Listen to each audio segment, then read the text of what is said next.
Hi friends, இன்னைக்கு என்ன சமையல்னு பார்க்கலாமா? சூப்பரான ஒரு ஆனியன் ஆம்லெட், எக் ஆம்லெட், அப்புறம் வந்து கத்திரிக்காய், முருங்கைக்காய், உருளைக்கிழங்கு போட்ட தொக்கு, அப்புறம் எல்லா வெஜிடபிள்ஸும் போட்ட ஒரு மசியல், கொஞ்சம் போல் மாங்காய் ஊறுக்காய், சுட சுட சாதம். சூடான சாதத்தில் கொஞ்சம் போல் நெய் போட்டுக்கலாம்.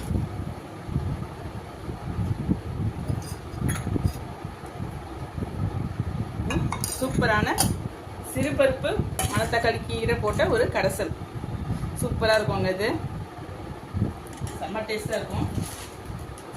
அப்புறம் இதெல்லாம் தொட்டுக்க கருமுருன்னு இல்லாமல் இருந்தால் எப்படி ஒரு சங்கு வத்தல். இது கடையில் வாங்கினது தான்.